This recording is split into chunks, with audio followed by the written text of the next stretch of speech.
White board पर एक question लिखा है पी के ए प्लस पी के B equal to p K W आपको प्रूफ करना है। बड़ा इंपॉर्टेंट क्वेश्चन है।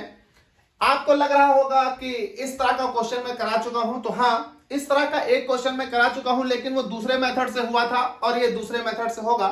जो क्वेश्चन मैं करा चुका हूं वो पीछे की क्लासेस में आपको मिलेगा, वो था pH plus pOH equal to p K W. इसका कॉन्सेप्ट अलग था, उसको डिराइव करने का कॉन्सेप्ट अलग था, इसको डिराइव करने का कॉन्सेप्ट अलग है।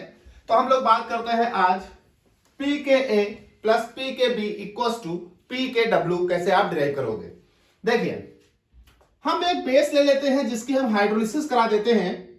तो कहा गया let us consider the hydrolysis of a base B. मान लीजिए कोई बेस बी है जिसकी हम हाइड्रोलिसिस करते हैं, तो रिएक्शन क्या बनेगी, बेस बी। इसकी करा दी आपने हाइड्रोलिसिस वाटर से रिएक्शन, ये आपके पास बनेगा बी। वाटर टूटेगा, H प्लस निकलेगा, OH माइनस निकलेगा। चूंकि बेस है तो H प्लस को एक्सेप्ट करेगा, तो ये हमारे पास H प्लस को एक्सेप्ट करेगा, तो ये बनेगा BH प्लस और ये निकलेगा OH minus. Hydrolysis of base ये एक रिवर्सिबल रिएक्शन है और आपको मालूम है कि आयनिक इक्विलिब्रियम पर भी क्या अप्लाई होता है, तो law of chemical equilibrium apply होता है, तो यहां पर भी अप्लाई कर देते हैं।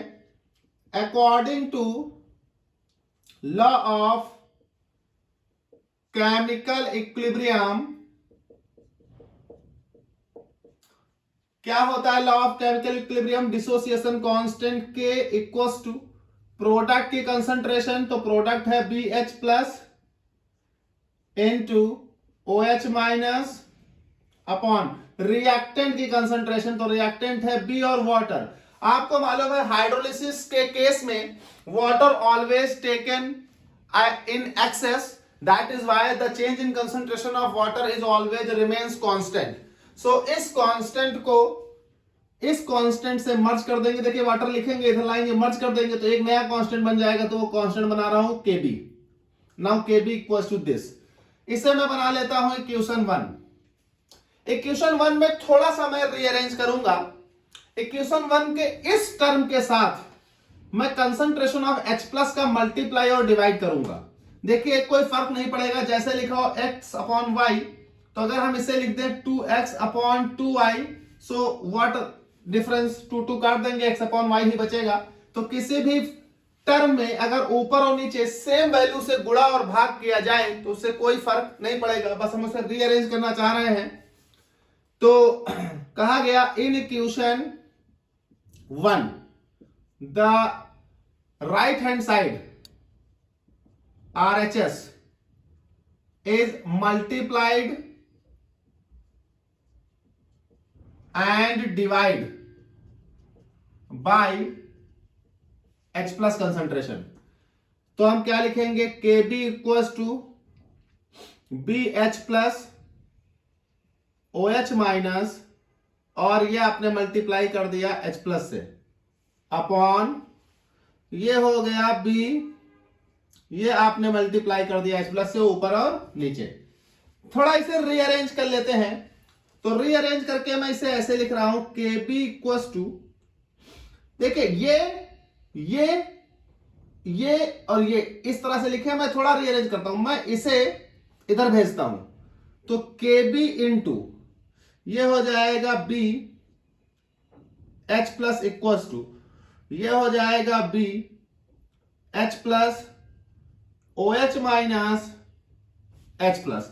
इसे मैं इधर भेजता हूं, ऊपर है इधर आएगा, नीचे आएगा, तो Kb इंटू ये हो जाएगा B, ये हो जाएगा H प्लस अपॉन ये हो जाएगा BH प्लस इक्वल्स टू ये हो जाएगा OH माइनस H प्लस।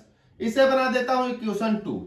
अब जरा यहां गौर करिएगा, इक्वेशन 2 में कुछ वैल्यू सब्स्टिट्यूट की जाएंगी।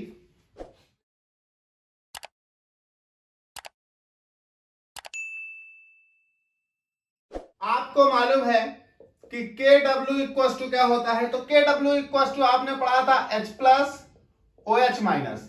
तो now this value is the KW, this value is the KW, क्योंकि ionic product of water KW equal to होता है H प्लस OH माइनस, तो ये तो हमारा आयनिक प्रोडक्ट ऑफ वाटर KW लिखा है।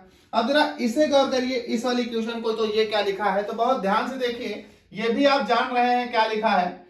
तो ये लिखा है बेटा concentration of B, concentration of H plus upon concentration of BH plus. Now this is Ka। कैसे? आप में से कुछ लोग कह रहे होंगे कैसे, तो जरा गौर करो, ये एसिड है, तो जरा इसकी इक्वेशन लिखते हैं। तो अगर हम इसकी इक्वेशन लिखें, नाउ हम इसे ओपन करते हैं, तो ये बनेगा BH plus gives to B plus H plus. देखिए BH प्लस को अगर तोड़ेंगे तो बनेगा B प्लस H प्लस। यहां केमिकल इक्विलिब्रिया लगाओगे, तो केमिकल इक्विलिब्रिया लगाओगे तो डिसोसिएशन कांस्टेंट ऑफ ये एसिड है, और ये तो आपको मालूम ही है बेस है। तो जब ये था बेस, तो जब एसिड बेस H प्लस ये इक्वेशन है, तो जरा इस पर आप इक्विलिब्रियम कांस्टेंट निकालोगे तो क्या निकलेगा, Ka एसिड के लिए।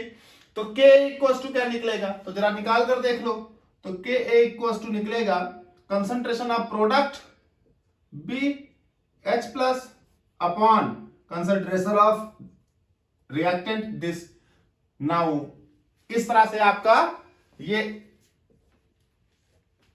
Ka लिखा है। तो ये दोनों वैल्यू यहां रख दीजिए भाई इक्वेशन 2 में। तो putting above two values in equation 2 we get, तो यहां से Kb इंटू ये हो जाएगा Ka, तो Kb into Ka equal to ये हो जाएगा KW। इसे बना दिया equation 3।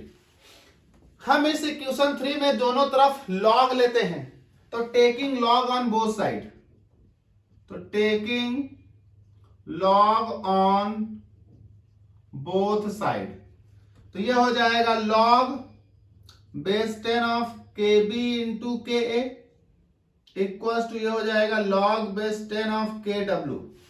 Now log m into n का फॉर्मूला लग जाएगा, तो ये हो जाएगा log base 10 of Kb plus log base 10 of Ka equal to ये हो जाएगा लॉग बेस 10 ऑफ KW। अगर हम दोनों तरफ निगेटिव साइन ले लें, तो ये हो जाएगा minus log base 10 of Kb minus log base 10 of Ka equal to minus log base 10 of KW। और दुनिया जानती है कि minus log base 10 of Kb क्या होता है, तो यहां मैं लिख रहा हूं since minus log base 10 of Kb equal to होता है pKa।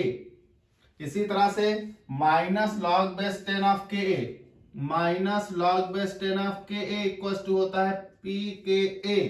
और इसी तरह से minus log base 10 of KW होता है minus log base 10 of KW equal to होता है pKw। और ये तीनों वैल्यूज यहां रख दोगे, तो जैसे यहां रख दोगे तो ये क्या बनेगा pKb plus pKa equal to pKw। Now prove.